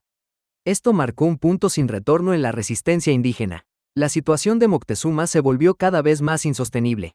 La revuelta en Tenochtitlán demostró la voluntad de los mexicas de luchar por su libertad y la profunda desconfianza hacia los españoles. Moctezuma fue obligado a dirigirse a su pueblo desde una azotea para calmar la revuelta, pero su intento fracasó y, según algunas versiones, fue apedreado por su propia gente. Pocas semanas después, el monarca mexica murió, ya fuera asesinado por los propios españoles o como resultado de las heridas infligidas por los suyos. La muerte de Moctezuma dejó un vacío de liderazgo en un momento crítico para la resistencia indígena. Cuitláhuac, su hermano, asumió el liderazgo y reorganizó las fuerzas mexicas para una resistencia mucho más activa y violenta contra los españoles. Este cambio de liderazgo marcó una transición de la estrategia de Moctezuma, que combinaba diplomacia y resistencia limitada, a una táctica de confrontación total. La figura de Moctezuma ha sido objeto de una reinterpretación constante, desde la acusación de debilidad hasta la comprensión de su intento de manejar una situación extremadamente compleja con múltiples factores en juego. Su rol durante la conquista no puede ser simplificado a una sola dimensión. Como líder, Moctezuma intentó mantener la estabilidad de su vasto imperio mientras enfrentaba una amenaza completamente nueva e incomprensible. La resistencia indígena bajo Moctezuma, aunque finalmente ineficaz en prevenir la caída del imperio mexica, nos recuerda las dificultades y desafíos que enfrentan los líderes en tiempos de crisis. La conquista de México no fue una simple batalla de armas, sino un encuentro entre mundos radicalmente diferentes, cada uno con su propia lógica y comprensiones del poder, la divinidad y la guerra. En este contexto, las acciones de Moctezuma se vuelven más comprensibles como intentos desesperados de entender y controlar lo incontrolable. Moctezuma navegó un terreno extremadamente complicado lleno de implicaciones tanto para su pueblo como para él mismo. Sus decisiones, aunque a menudo criticadas, reflejan la agonía de un líder atrapado entre dos fuerzas descomunales: la naturaleza implacable del imperialismo europeo y las complejas estructuras sociopolíticas de su propio imperio. La resistencia encabezada por Moctezuma, entonces, se convierte en una narrativa rica y trágica que explica no solo la caída de una civilización, sino también la lucha humana contra el inevitable cambio y la devastación. En última instancia, el papel de Moctezuma en la resistencia indígena durante la conquista de México es un testamento a la complejidad y a la multitud de factores que pueden influir en un líder. Desde la diplomacia inicial hasta el trágico final, su liderazgo revela la difícil situación de un gobernante que enfrenta un mundo en colisión. Es un recordatorio de que la historia no se escribe en blancos y negros, y que la comprensión profunda de los actores y sus decisiones es esencial para apreciar completamente la complejidad del pasado. La resistencia indígena durante la conquista de México. La conquista de México, llevada a cabo principalmente por las tropas españolas lideradas por Hernán Cortés en el siglo XVI, es uno de los episodios más destacados de la historia mundial. No obstante, lo que muchas veces se pasa por alto es la valiente y persistente resistencia de los pueblos indígenas ante la invasión europea. Dicha resistencia no solo fue militar, sino que abarcó también dimensiones culturales, sociales y políticas, evidenciando la complejidad y la profundidad del enfrentamiento entre dos mundos radicalmente distintos. Cuando Cortés desembarcó en las costas de lo que hoy es Veracruz en 1519, el vasto y sofisticado imperio mexica, con su capital en Tenochtitlán, dominaba gran parte de Mesoamérica. Sin embargo, el dominio mexica no era absoluto ni indiscutido. Muchas de las ciudades-estado y pueblos subyugados por los mexicas mantenían resentimientos acumulados por años de tributos forzados y opresión. Cortés supo capitalizar estas divisiones internas, forjando alianzas con aquellos que veían en los españoles una oportunidad para liberarse del yugo azteca. Este fue el caso de los totonacas y, más significativamente, de los tlaxcaltecas, enemigos acérrimos de los mexicas, quienes se convirtieron en aliados clave de los conquistadores. No obstante, otras comunidades indígenas ofrecieron una feroz resistencia frente a los avances españoles. Enriquecidos con su conocimiento del terreno y su habilidad militar, los guerreros mexicas presentaron una oposición formidable en numerosas batallas, demostrando una infraestructura militar bien organizada y tácticas de combate desarrolladas. La resistencia de los mexicas se cristalizó en una serie de enfrentamientos cruciales, como la Noche Triste, un evento paradigmático donde los indígenas, liderados por Cuitláhuac, infligieron severas bajas a las tropas españolas mientras intentaban escapar de Tenochtitlán bajo la cobertura de la noche. Aparte del foco principal en la región central del Imperio Mexica, la resistencia indígena también se manifestó en otras regiones. Comunidades como los purépechas en el oeste y los mayas en la península de Yucatán rehusaron someterse fácilmente a los extranjeros. En algunas zonas, la lucha se prolongó durante años e incluso décadas después de la caída de Tenochtitlán en 1521. Los mayas, en particular, realizaron una prolongada guerra de guerrillas que desangró paulatinamente a los ocupantes españoles, demostrando una resiliencia sobresaliente. El armamento y la tecnología militar española, los caballos, las armas de fuego y la armadura eran indudablemente superiores en muchos aspectos, pero la tenacidad indígena no solo se basaba en enfrentamientos directos. Estrategias de resistencia pasiva, emboscadas y tácticas de desgaste socavaron las fuerzas de los invasores, haciendo de cada victoria española un éxito arduamente conquistado. Además, los pueblos indígenas se valieron de su conocimiento en ingeniería y construcción para crear defensas naturales y artificiales, utilizando el entorno a su favor. El papel de la epidemia de viruela, traída accidentalmente por los europeos, no puede pasar desapercibido. La enfermedad devastó la población indígena, mermando significativamente su capacidad para resistir tanto a nivel humano como organizacional. Sin embargo, incluso en esta adversidad, surgieron líderes indígenas que inspiraron a sus seguidores a luchar contra la ocupación. Caciques locales y líderes militares indígenas desempeñaron roles cruciales en las constantes revueltas y movimientos de resistencia que desafiaron el dominio español. La resistencia indígena también tuvo una dimensión cultural y espiritual. Las raíces religiosas y culturales de las sociedades prehispánicas se entrelazaron con sus esfuerzos por mantener su libertad y autonomía. Para muchos indígenas, la llegada de los españoles no solo representaba una amenaza material, sino también un desafío existencial a sus creencias y modo de vida. En consecuencia, resistir significaba proteger su patrimonio espiritual y cultural, lo que añadió una capa de motivación a su lucha. El final formal de la resistencia indígena puede estar fechado con eventos como la caída de Tenochtitlán o la captura de grandes líderes indígenas, pero la realidad es que la oposición nunca fue completamente sofocada. En los años y décadas siguientes, hubo múltiples levantamientos y revueltas en diversas regiones del Nuevo Mundo, subrayando que la lucha por la resistencia indígena perduró mucho más allá de la conquista inicial. Estas revueltas pusieron de manifiesto el anhelo de los pueblos indígenas por recuperar su autonomía y a menudo llevaron a concesiones y acuerdos por parte de los colonizadores. La resistencia indígena durante la conquista no debe ser vista simplemente como una serie de batallas perdidas en un conflicto inevitablemente desigual. En su diversidad, persistencia y profundidad, la resistencia indígena ilustró la inmensa fuerza y resiliencia de las culturas mesoamericanas. Estas culturas se adaptaron y sobrevivieron, fusionándose con las nuevas influencias europeas para crear un tejido social y cultural nuevo y dinámico. Asimismo, la memoria de esta resistencia ha tenido un impacto duradero en la identidad cultural y la política contemporánea en México.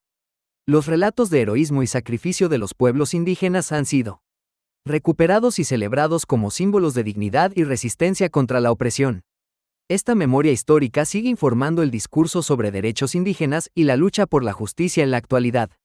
Finalmente, la resistencia indígena durante la conquista de México debe ser reconocida no solo por su contexto histórico, sino también por su legado perdurable. La valentía, la resiliencia y la capacidad de adaptación demostradas por los pueblos indígenas en este periodo de gran agitación son testigos de la profundidad y la riqueza de las civilizaciones prehispánicas. Celebrar y estudiar esta resistencia no solo nos ofrece una comprensión más completa del pasado, sino que también enriquece nuestro entendimiento del presente y fortalece el respeto por las culturas indígenas, que continúan siendo una parte integral del tejido social y cultural de México.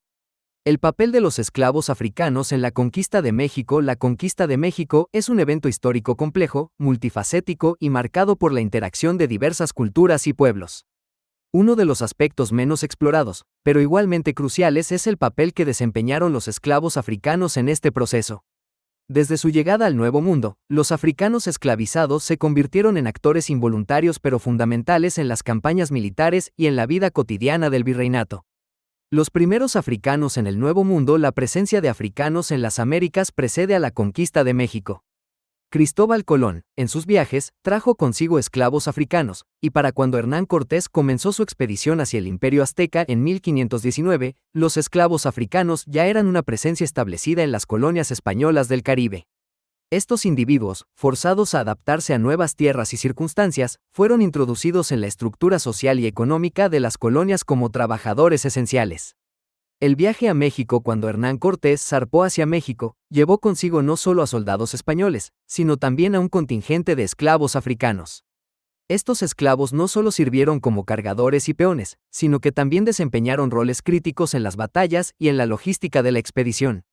Los relatos históricos sugieren que algunos esclavos africanos, debido a su fortaleza y resistencia, fueron utilizados en la vanguardia de las tropas, asumiendo roles peligrosos y a menudo mortales. La participación en las batallas durante la campaña contra el Imperio Azteca, los esclavos africanos participaron activamente en las batallas. En algunos casos, fueron utilizados como soldados y en otros como personal de apoyo, construyendo campamentos, transportando suministros y realizando tareas de espionaje. Su conocimiento de las técnicas de lucha, adaptado a las nuevas circunstancias, resultó invaluable. Además, los africanos esclavizados a menudo eran preferidos por los españoles para tareas que requerían confianza y lealtad, ya que no tenían vínculos con las poblaciones locales y, por tanto, eran considerados menos propensos a traicionar a los conquistadores. La vida en el Nuevo Mundo. Los esclavos africanos en México no solo participaron en la conquista militar, sino que también tuvieron un impacto significativo en la vida cotidiana del virreinato.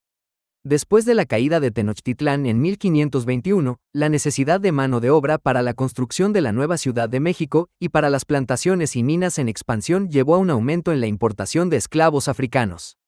Estos esclavos trabajaron en condiciones extremadamente duras, construyendo infraestructura, cultivando campos y extrayendo recursos minerales. Resistencia y resiliencia. A pesar de las difíciles circunstancias, los esclavos africanos mostraron una notable resistencia y resiliencia. Muchos buscaron formas de resistir su condición, desde la rebelión abierta hasta formas más sutiles de resistencia cultural. La preservación de elementos de sus tradiciones africanas y la integración de estos en la vida cotidiana de la Nueva España es un testimonio de su capacidad para adaptarse y resistir. Las danzas, la música y las prácticas religiosas afrodescendientes se convirtieron en parte del tejido cultural de la colonia, influyendo en la cultura mestiza emergente. El impacto en la sociedad mexicana. El legado de los esclavos africanos en la conquista y colonización de México es profundo y duradero. No solo fueron una parte integral de las campañas militares que aseguraron el control español sobre el territorio, sino que también contribuyeron de manera significativa al desarrollo económico y cultural de la colonia. La población afrodescendiente en México, aunque históricamente marginada, ha sido fundamental en la formación de la identidad mexicana. La invisibilidad histórica. A pesar de su importancia, la contribución de los esclavos africanos en la conquista de México ha sido en gran medida ignorada o minimizada en los relatos históricos tradicionales. La historiografía mexicana, durante mucho tiempo centrada en la dicotomía entre los conquistadores españoles y los pueblos indígenas, ha pasado por alto el papel de los africanos. Sin embargo, investigaciones recientes han comenzado a arrojar luz sobre esta dimensión crucial de la historia mexicana, revelando la profundidad y la complejidad de su contribución. Redescubrimiento y revalorización. En las últimas décadas, ha habido un esfuerzo creciente por redescubrir y revalorizar la historia de los africanos en México. Los historiadores y antropólogos han comenzado a explorar los archivos y a recopilar testimonios y evidencias que destacan el papel de los africanos en la formación del México colonial. Este proceso de revalorización no solo es importante para una comprensión más completa de la historia mexicana, sino que también es crucial para el reconocimiento y la valorización de la herencia africana en la cultura contemporánea de México. Conclusión. El papel de los esclavos africanos en la conquista de México es una historia de fortaleza, resistencia y contribución significativa. Su participación, aunque forzada, fue esencial en las campañas militares de los conquistadores y en la construcción de la nueva sociedad colonial. Reconocer y estudiar este aspecto de la historia mexicana es crucial para comprender la complejidad y diversidad de la identidad mexicana. Al hacerlo, no solo honramos la memoria de aquellos que sufrieron y lucharon en condiciones extremas, sino que también enriquecemos nuestra comprensión del pasado, iluminando las muchas influencias que han moldeado el México contemporáneo. Las enfermedades europeas y su impacto en la conquista de México. La conquista de México, liderada por Hernán Cortés en el siglo XVI, es un episodio histórico marcado por la violencia, la traición y la superioridad militar europea. Sin embargo, uno de los factores más determinantes que facilitaron la caída del Imperio Mexica no fue un arma, sino una serie de enfermedades traídas por los europeos que devastaron a la población indígena. Estas enfermedades, para las cuales los indígenas no tenían inmunidad, jugaron un papel crucial en el desenlace de la conquista y en la posterior colonización de América. El contacto entre europeos y americanos en 1492 inauguró un intercambio biológico conocido como el intercambio colombino. Este intercambio incluyó plantas, animales y, desafortunadamente, enfermedades. Antes de la llegada de los europeos, las civilizaciones mesoamericanas no estaban expuestas a patógenos como la viruela, el sarampión, la gripe y la peste bubónica. Estas enfermedades fueron introducidas por los conquistadores y sus animales domésticos, y tuvieron efectos devastadores en la población indígena. La viruela fue una de las primeras y más letales enfermedades en llegar al Nuevo Mundo. Se cree que fue introducida en México en 1520 por un esclavo africano infectado que acompañaba a Pánfilo de Narváez, un adversario de Hernán Cortés. La viruela se propagó rápidamente entre la población indígena, quienes no tenían inmunidad a esta enfermedad. Los síntomas de la viruela incluían fiebre alta, erupciones dolorosas y, en muchos casos, la muerte. La falta de inmunidad y el desconocimiento de métodos efectivos para controlar la enfermedad provocaron una rápida propagación y una alta mortalidad. El impacto de la viruela en la sociedad mexica fue catastrófico. Se estima que millones de indígenas murieron a causa de la enfermedad en un corto periodo. Este colapso demográfico debilitó enormemente la resistencia militar y social de los mexicas. La viruela no solo mató a un gran número de personas, sino que también desorganizó la estructura social y política del imperio. Líderes clave, guerreros y sacerdotes murieron, lo que dejó a la sociedad mexica vulnerable y sin liderazgo efectivo para coordinar la defensa contra los invasores españoles. Además de la viruela, otras enfermedades europeas como el sarampión y la gripe contribuyeron a la mortalidad masiva entre los indígenas. Estas enfermedades se propagaron rápidamente en las comunidades densamente pobladas.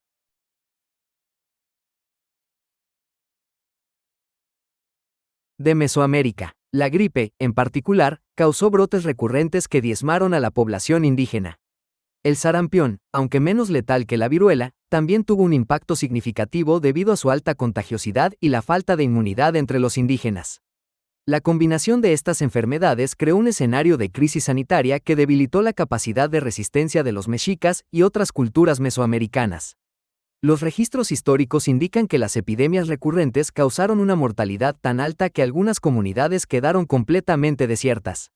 Las tierras cultivadas fueron abandonadas, y la infraestructura social y económica se colapsó. Este debilitamiento interno facilitó la conquista y posterior colonización por parte de los europeos. Además del impacto demográfico y social, las enfermedades europeas también afectaron la percepción y moral de los indígenas. La llegada de enfermedades desconocidas y altamente mortales fue interpretada por muchos como un signo de la ira de sus dioses o como una señal de que los europeos tenían poderes sobrenaturales.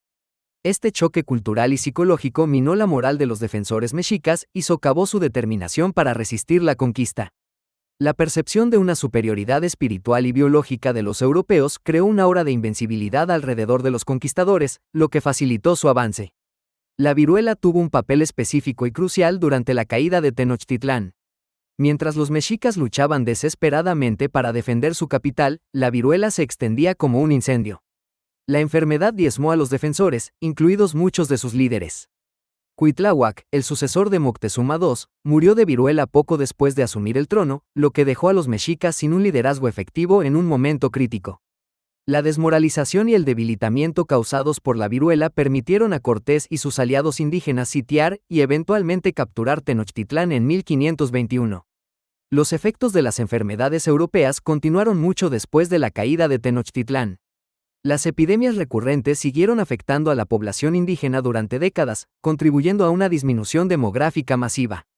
Se estima que la población indígena de México se redujo en un 90% en el siglo posterior a la llegada de los europeos. Esta catástrofe demográfica facilitó la colonización y explotación de las tierras y recursos indígenas por parte de los colonizadores europeos. Las enfermedades no solo destruyeron vidas humanas, sino que también desmantelaron las bases de las sociedades indígenas, facilitando el establecimiento del dominio colonial. El impacto de las enfermedades europeas en la conquista de México no debe ser visto únicamente como un evento histórico, sino también como un fenómeno con profundas implicaciones éticas y biológicas. La introducción de enfermedades por parte de los europeos fue, en muchos casos, un factor involuntario de su expansión imperial. Sin embargo, algunos historiadores argumentan que los conquistadores se dieron cuenta rápidamente del poder devastador de las enfermedades y, en algunos casos, las utilizaron de manera deliberada como arma biológica. Hay registros históricos que sugieren que en algunas ocasiones los europeos aprovecharon la debilidad causada por las epidemias para avanzar en su conquista.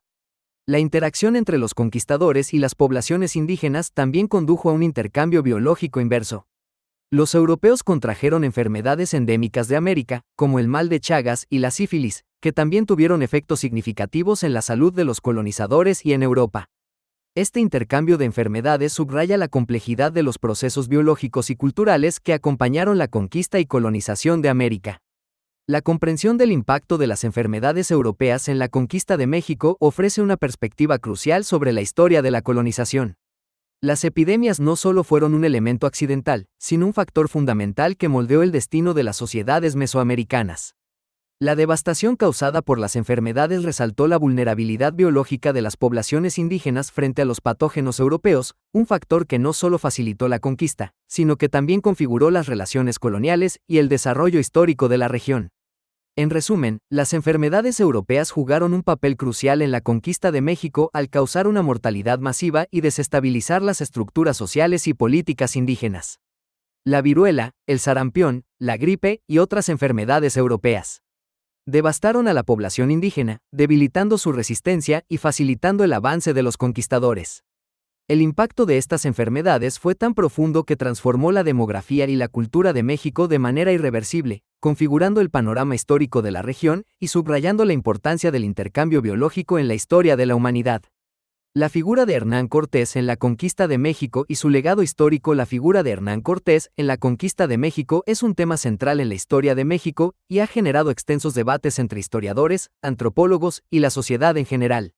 Hernán Cortés, nacido en 1485 en Medellín, España, se erigió como uno de los conquistadores más significativos del siglo XVI, cuya expedición transformó radicalmente el panorama cultural, social y político de Mesoamérica.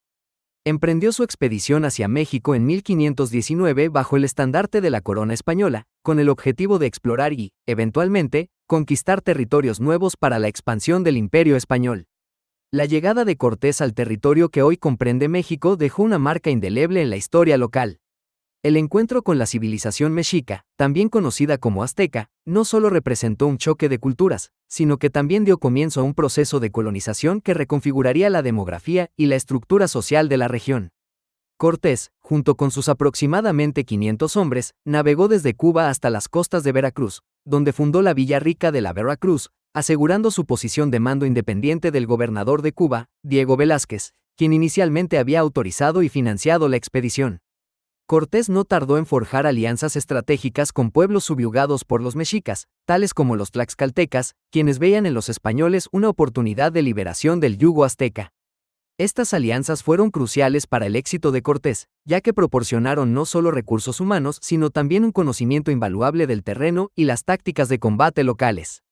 La aldea de Tlaxcala, en particular, se convirtió en un aliado fundamental cuya participación militar e influencia política ayudaron significativamente a contrarrestar el poderío del Imperio mexica. El encuentro entre Cortés y Moctezuma II, el emperador mexica, es uno de los episodios más icónicos y controvertidos de la conquista de México. Moctezuma, inicialmente, dio la bienvenida a Cortés y sus hombres en Tenochtitlán, la capital azteca, posiblemente interpretando la llegada de estos extranjeros como el cumplimiento de antiguas profecías. Sin embargo, esta aparente cordialidad no tardó en desintegrarse ante las crecientes tensiones y sospechas mutuas. Cortés eventualmente tomó a Moctezuma como rehén en un intento de asegurar el control de la ciudad y sus riquezas, lo que llevó a un aumento de la violencia y hostilidad. El asedio de Tenochtitlán, que culminó en 1521, es un testimonio de la determinación de Cortés y sus aliados indígenas. A pesar de la desventaja numérica y las condiciones adversas, la superioridad en términos de armamento y tácticas europeas, junto con la propagación de enfermedades como la viruela traída por los europeos, debilitó significativamente la resistencia mexica. Tras meses de combates y un sitio que devastó la ciudad, Tenochtitlán finalmente cayó, marcando el fin de una era y el inicio de la Nueva España. El legado de Hernán Cortés es complejo y multifacético. Por un lado, su expedición abrió el camino para la colonización española, que introdujo nuevas tecnologías, plantas, animales y prácticas tanto buenas como destructivas para la población nativa. La estructura social e institucional de los mexicas fue reemplazada por el sistema colonial español, que impuso su propia jerarquía y sus propias leyes. La conversión obligatoria al cristianismo y la explotación laboral en el sistema de encomiendas son ejemplos de las políticas coloniales que tuvieron efectos devastadores sobre la población indígena. Por otro lado, Cortés es también una figura clave en el crisol cultural que es México hoy en día. La mezcla de culturas, religiones, idiomas y costumbres dio nacimiento a una nueva identidad mestiza. Aunque el periodo de la conquista fue indiscutiblemente brutal y sangriento, la interacción entre los conquistadores y los pueblos indígenas resultó en una síntesis cultural que contribuye al carácter único y diverso de la nación mexicana moderna. La figura de Hernán Cortés en la historia ha sido sujeta tanto a glorificación como a condena. Para algunos, es visto como un visionario y un líder militar brillante que expandió los horizontes del mundo conocido en su tiempo. Para otros, encarna la brutalidad del imperialismo y la explotación colonial. La historiografía contemporánea se esfuerza por comprender y presentar una visión más equilibrada, que reconozca tanto los logros como las atrocidades cometidas bajo su mando. El impacto de Cortés y la conquista de México no se limitó solamente al ámbito inmediato de la región conquistada. La información sobre las civilizaciones avanzadas y las riquezas inmensas encontradas en Mesoamérica provocó un frenesí de exploración y colonización en el Nuevo Mundo, afectando a sociedades tan diversas como los incas en el sur y los pueblos nativos de Norteamérica. Mestizaje, uno de los legados más tangibles de la época de la conquista, extendió sus raíces en todos los aspectos de la vida mexicana, desde el idioma, el español con sus muchos préstamos de lenguas indígenas, hasta la gastronomía y las tradiciones culturales. Las festividades religiosas, el arte, la música y la literatura reflejan la profunda fusión de influencias españolas e indígenas, creando un patrimonio cultural que es motivo de orgullo y reflexión crítica para la sociedad mexicana. El análisis contemporáneo también invita a consideraciones sobre cómo se enseña y se recuerda la figura de Cortés y su papel en la historia. Cuestiones de memoria histórica, justicia social y la representación de los pueblos indígenas en la narrativa histórica moderna son áreas de interés vital tanto académicamente como socialmente. La reevaluación de esta figura y su impacto es parte del esfuerzo continuo para entender más plenamente el pasado y, mediante ello, construir un futuro más equitativo y consciente. Finalmente, la figura de Hernán Cortés en la conquista de México, con todas sus controversias y complejidades, sigue siendo un tema de investigación y reflexión esencial para entender tanto los orígenes como la evolución de México. La herencia de esta época, con sus luces y sombras, continúa influyendo en la identidad y el desarrollo del país. Al examinar la figura de Cortés y su legado histórico, se revela no solo una serie de eventos significativos, sino también una profunda interrelación cultural que sigue moldeando la nación hasta el día de hoy. La visión española de la conquista de México. Una perspectiva desde la literatura colonial. La conquista de México es un episodio histórico lleno de complejidades y matices, donde la interacción entre distintos mundos culturales dio lugar a una serie de textos y relaciones que han llegado hasta nosotros a través de la literatura colonial. La visión española de la conquista se encuentra plasmada en diversos documentos escritos por conquistadores, cronistas y misioneros que ofrecieron sus propias interpretaciones de los acontecimientos. Esta perspectiva, aunque parcial y frecuentemente cargada de justificaciones y objetivos específicos, proporciona una rica fuente de información sobre los eventos y la mentalidad de la época. Uno de los textos más emblemáticos es la Cartas de Relación de Hernán Cortés. Estas cartas dirigidas al rey Carlos I de España no solo detallan las acciones bélicas y las estrategias implementadas, sino que también presentan una visión de los pueblos indígenas y su cultura desde la óptica de Cortés. A través de estos escritos, Cortés buscaba legitimar sus acciones y asegurarse la aprobación y respaldo del monarca. Es notable cómo describe los asombrosos avances y la organización de Tenochtitlán, buscando mostrar la magnitud de su hazaña y la riqueza de las tierras conquistadas. Fray Bernardino de Sahagún, un misionero franciscano, compiló el monumental Historia General de las Cosas de la Nueva España, un documento que resalta por su intento de comprender y registrar las costumbres y creencias de los pueblos indígenas. Aunque su obra buscaba apoyar la labor evangelizadora, Sahagún intentó ofrecer una visión más detallada y menos prejuiciosa, entrevistando a informantes indígenas. No obstante, incluso este esfuerzo muestra la inevitable alteración de la visión indígena a través del filtro cultural europeo y el propósito de conversión religiosa.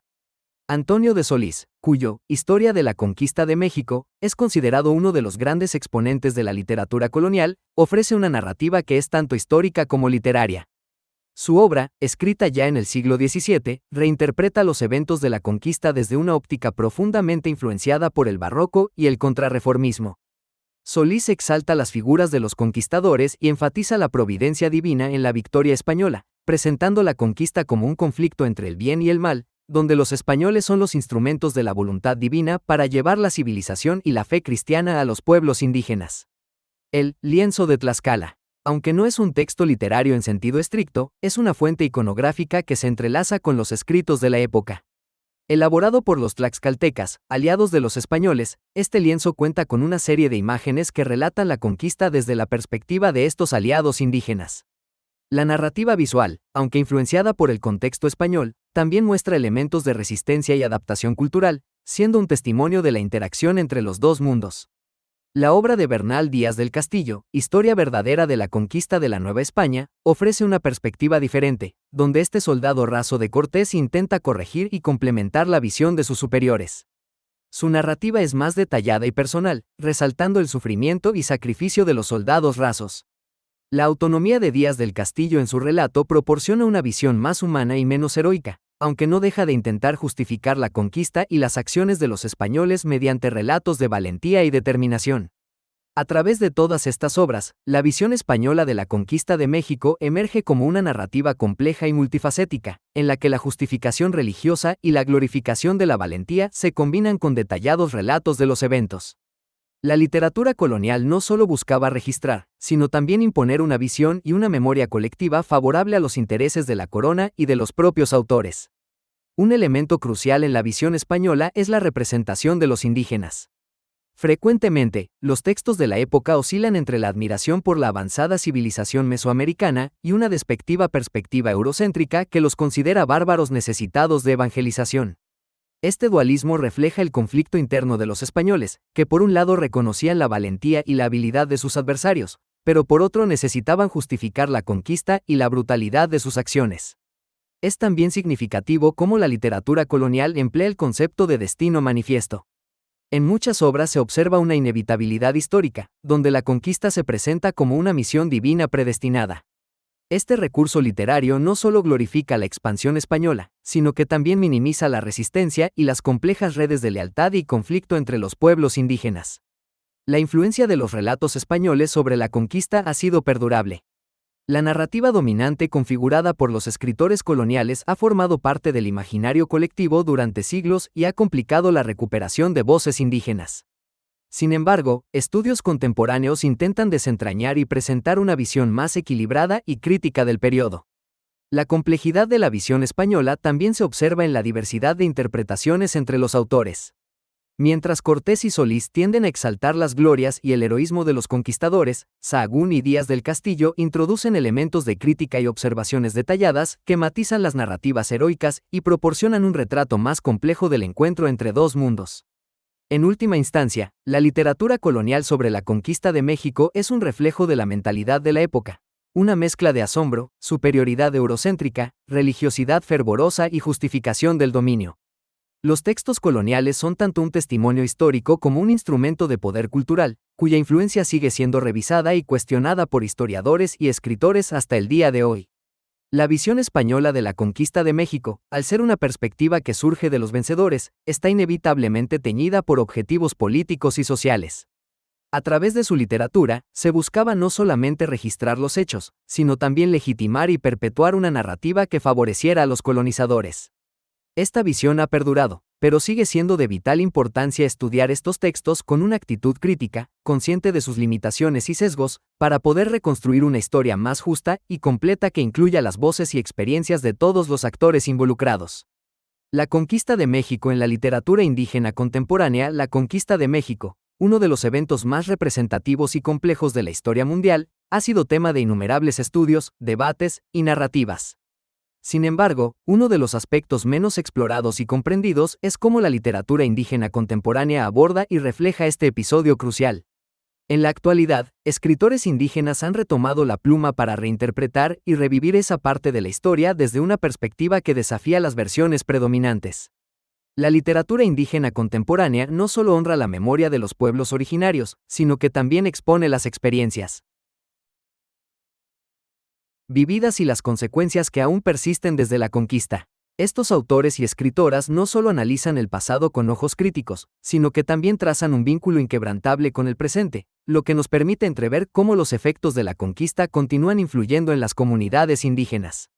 Una de las características más destacadas de esta literatura es su enfoque en el impacto cultural y espiritual que la conquista ejerció sobre los pueblos indígenas. A través de narrativas cargadas de simbolismos y cosmovisiones ancestrales, estos escritores dilucidan la pérdida y resistencia de sus culturas. A través de sus textos, nos muestran cómo la imposición del cristianismo y la erradicación de tradiciones religiosas autóctonas contribuyeron a una transformación forzada y profunda, pero también cómo, pese a todo, muchas de estas tradiciones lograron perdurar y se adaptaron a nuevas realidades. El lenguaje es otra herramienta poderosa explorada por los autores indígenas contemporáneos. Retomando lenguas originarias como el náhuatl, el maya y otros idiomas hablados en México, desafían la predominancia del español y reivindican la importancia de sus lenguas maternas. En sus obras, la lengua no solo es un medio de comunicación, sino también un vehículo de resistencia y recuperación de su identidad. Al elegir escribir en sus propias lenguas, los autores crean un espacio donde la historia es contada desde adentro, sin filtros ni traducciones que puedan distorsionar su esencia. La figura de los tlacuilos, los antiguos escribanos y artistas indígenas, resurge con fuerza en esta nueva hornada de escritores. Inspirados por esos cronistas originales que documentaron los eventos de la conquista con códices y lienzos, los contemporáneos adoptan una postura similar, aunque con la ventaja de contar con medios modernos. Al igual que los tlacuilos antiguos, buscan preservar su historia y transmitirla a futuras generaciones, pero también desafiar las narrativas impuestas que durante mucho tiempo han dominado el discurso oficial. Un ejemplo claro de esta tendencia es la rehabilitación de figuras históricas indígenas que fueron relegadas a un segundo plano o estigmatizadas. Personajes como Cuitláhuac, Cuauhtémoc y Malintzin son revisitados desde una óptica que recalca su resistencia, sabiduría y complejidad humana, en lugar de reducirlos a villanos o traidores. Esta reinterpretación no solo humaniza a estos individuos, sino que también ofrece una lectura más completa y equilibrada de la historia. Las narrativas indígenas contemporáneas también ponen un énfasis notable en la resistencia y la supervivencia de las comunidades. En lugar de centrarse exclusivamente en la derrota y la sumisión, estos textos destacan cómo los pueblos indígenas lucharon incansablemente, adaptándose y reconfigurando sus sistemas sociales y culturales para sobrevivir al embate español. Las historias de resistencia comunitaria, de insurgencia y organización colectiva, se entrelazan con relatos de dolor y pérdida, creando así una narrativa más rica y matizada. Otra dimensión explorada por los autores contemporáneos es el impacto ambiental de la conquista. La llegada de los españoles trajo no solo un cambio sociopolítico, sino también una transformación ecológica radical. El uso exhaustivo de los recursos, la introducción de especies animales y vegetales desconocidas y las nuevas prácticas agrícolas modificaron profundamente el paisaje mesoamericano. A través de sus obras, los escritores indígenas contemporáneos abordan este aspecto, mostrando cómo sus ancestros interactuaban con la naturaleza de manera sostenible y cómo la conquista alteró ese equilibrio. El papel de la mujer indígena también ha sido un foco primordial en la literatura contemporánea. Las autoras, en particular, han trabajado arduamente para dar voz a esas mujeres silenciadas por la historia oficial. Sus relatos revelan cómo la conquista afectó sus vidas, pero también cómo resistieron y contribuyeron a la preservación de sus culturas. Este enfoque proporciona una visión más inclusiva y feminista del pasado, subrayando la importancia y el rol activo de las mujeres en la historia. La intersección entre la historia y la actualidad es abordada con maestría en estas narrativas. Con frecuencia, los escritores contemporáneos trazan paralelismos entre la conquista y la situación actual de las comunidades indígenas, denunciando la continuidad de la opresión y el despojo. La literatura se convierte así no solo en un reflejo del pasado, sino en un llamado urgente a la acción y la justicia en el presente. Asimismo, la literatura indígena contemporánea recurre al mito y la leyenda como formas de resistencia cultural. Estas narraciones ancestrales, que han sido transmitidas de generación en generación, reciben un nuevo tratamiento en manos de los escritores contemporáneos, quienes las utilizan para conectar el pasado con el presente y para reafirmar su identidad. Al hacerlo, logran mantener vivas tradiciones que, a pesar de los intentos de erradicación, continúan siendo pilares fundamentales de sus culturas. La relación con la tierra es otro tema recurrente y vital en estas obras. A través de la literatura, las comunidades indígenas reafirman su conexión espiritual y material con el territorio, una conexión que la conquista intentó romper pero que nunca logró destruir completamente. Este vínculo es esencial no solo para comprender su pasado, sino también para vislumbrar su futura autodeterminación y su lucha por los derechos territoriales. En la literatura indígena contemporánea, la conquista no se ve únicamente como un evento aislado, sino como parte de un proceso histórico continuo. Los escritores indican que, aunque la invasión española marca un antes y un después, el verdadero impacto reside en las decisiones que se han tomado desde entonces. La narrativa indígena cuestiona la idea de la conquista como algo pasado y cerrado, sugiriendo que sus efectos siguen activos y que hay un legado colonial que aún necesita ser debatido y subsanado. Esta literatura también sirve como un medio de sanación y reconciliación, a través de la narración de sus historias dolorosas, pero también de sus victorias y resiliencia. Las comunidades indígenas buscan sanar heridas colectivas y personales. Es un proceso catártico y necesario que ofrece tanto a los escritores como a los lectores una forma de entender y superar un pasado traumático. En resumen, la literatura indígena contemporánea ofrece una perspectiva fresca y profundamente necesaria sobre la conquista de México. Nos obliga a reconsiderar no solo lo que sabemos de esos acontecimientos, sino cómo esa historia ha sido contada y por quiénes. La voz indígena, finalmente, no solo aporta claridad y profundidad a estos eventos históricos, sino que también nos invita a reconocer y respetar la rica tapestry de culturas y personas que forman parte de la historia de México. Esta literatura no es solo un recordatorio del pasado, sino un paso crucial hacia un futuro más inclusivo y justo. El mestizaje en México después de la conquista. El mestizaje en México después de la conquista fue un proceso complejo y multifacético que transformó radicalmente la estructura social, cultural y demográfica del territorio que hoy conocemos como México. Este fenómeno comenzó con la llegada de los conquistadores españoles en el siglo XVI y se desarrolló a lo largo de los siglos posteriores, durante el periodo virreinal y más allá. La fusión de pueblos, tradiciones y creencias tuvo consecuencias profundas en todos los aspectos de la vida.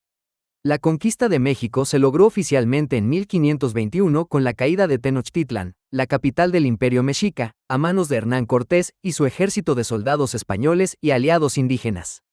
Sin embargo, la transformación del territorio y de su población fue un proceso prolongado y apasionantemente dinámico. La llegada de los españoles trajo consigo no solo una nueva estructura política y económica, sino también toda una gama de costumbres, valores religiosos e ideologías que chocarían y eventualmente se mezclarían con las culturas preexistentes. La interacción entre conquistadores y poblaciones indígenas no fue meramente una imposición unilateral de valores y prácticas españolas. Aunque hubo violencia, explotación y enfermedades que diezmaron a las poblaciones indígenas, también hubo contactos más cotidianos y humanos que dieron lugar al mestizaje. Este término se refiere a la mezcla biológica y cultural resultante del contacto entre españoles e indígenas, que creó una nueva identidad con características distintas a las de sus antecesores. Una de las manifestaciones más evidentes del mestizaje fue la aparición de una nueva clase de personas conocidas como mestizos, hijos de uniones entre españoles y mujeres indígenas. Estas uniones, algunas de ellas consensuadas y otro producto de violaciones en el contexto de la colonización, marcaron el inicio de una nueva estratificación social. Los mestizos ocuparon un lugar intermedio en la pirámide social del México colonial, donde los españoles gozaban de privilegios y las comunidades indígenas eran desplazadas y forzadas a integrarse en la nueva estructura de poder. Sin embargo, el mestizaje no se circunscribió únicamente a la biología, fue también un proceso cultural. Las prácticas religiosas prehispánicas y las ceremonias católicas importadas por los españoles comenzaron a converger. Los indígenas fueron convertidos en masa al cristianismo, pero continuaron practicando varios de sus rituales ancestrales. Este sincretismo religioso se refleja en las festividades y devociones actuales en México, como el Día de Muertos, que mezcla elementos prehispánicos con la tradición católica de la conmemoración de los fieles difuntos. Un ejemplo de mestizaje cultural se dio en el ámbito lingüístico. Aunque el español se convirtió en la lengua dominante, las lenguas indígenas no desaparecieron. El náhuatl, lengua de los mexicas, y otras lenguas indígenas influenciaron el español hablado en el territorio, enriqueciendo su vocabulario y expresiones. Muchos nombres de lugares, alimentos y costumbres en México provienen de estas lenguas indígenas, mostrando cómo el mestizaje ha perdurado hasta nuestros días. En el ámbito artístico, el mestizaje se manifiesta en la pintura, la arquitectura y la música. Las iglesias y catedrales construidas durante el periodo virreinal muestran una fusión única de estilos, con elementos decorativos indígenas como parte integral de sus estructuras barrocas europeas. Las mismas estaciones del Vía Crucis y otras tallas religiosas fueron interpretadas a través del prisma de las visiones y técnicas artísticas locales. El mestizaje también dejó una profunda impronta en la gastronomía. Platos icónicos de la cocina mexicana, como el mole y los tamales, son resultado de la amalgama de ingredientes y técnicas culinarias indígenas y españolas. El uso de ingredientes como el maíz, el chile, el frijol se integró con carnes, lácteos y especias traídas desde Europa, creando una cocina sin igual en el mundo. El fenómeno del mestizaje tuvo implicaciones económicas y políticas. Los mestizos enfrentaron barreras en varias áreas, pero también encontraron oportunidades que no estaban disponibles para los indígenas completamente. La movilidad social de los mestizos fue limitada, aunque algunos lograron alcanzar posiciones de poder e influencia, acumularon riquezas y dejaron un legado significativo en la historia de México. A pesar de su marginalización inicial, los mestizos se fueron convirtiendo en una parte importante y numerosa de la población colonial. Con el tiempo, comenzaron a reclamar su lugar en la sociedad novohispana, a menudo sirviendo como puente entre las culturas indígenas y europeas. Su creciente número contribuyó gradualmente a la formación de una nueva identidad nacional. El mestizaje en México se extiende más allá del periodo colonial. Durante la lucha por la independencia, los mestizos jugaron roles clave, alineándose con criollos e indígenas para terminar con el dominio español. Líderes como José María Morelos y Vicente Guerrero, ambos de ascendencia mixta, reflejan el espíritu de un México diverso y mestizo. En el periodo post-independencia, el mestizaje continuó siendo un tema central en la formación del Estado-nación. El discurso oficial adoptó la imagen del mestizo como el mexicano ideal, promoviendo una identidad nacional inclusiva que uniera las diversas raíces del país. Este enfoque se consolidó en el siglo XX con las políticas del indigenismo y la cultura popular, que celebraban la mezcla racial y cultural como un emblema del país. Sin embargo, a pesar del reconocimiento del mestizaje como un componente esencial de la identidad mexicana, las dinámicas de poder y las desigualdades persisten. Las comunidades indígenas, a menudo, siguen enfrentando marginalización y discriminación. Este hecho subraya que el mestizaje no significó una mezcla homogénea y armoniosa de culturas, sino un proceso continuo y todavía inacabado de negociación y resistencia. La riqueza cultural y histórica que emergió del mestizaje es innegable. Desde la literatura hasta las artes visuales, pasando por las tradiciones populares y el idioma, el mestizaje ha dejado una huella indeleble en el tejido social de México. Este fenómeno no solo define el pasado del país, sino también su presente y futuro, manteniendo vivo el diálogo entre las múltiples identidades que configuran al México contemporáneo. Sí, entender el mestizaje en México después de la conquista es esencial para comprender no solo la evolución histórica del país, sino también la complejidad de su identidad moderna. Es una narrativa de diversidad, resistencia y adaptación, que continúa moldeando la esencia de lo que significa ser mexicano.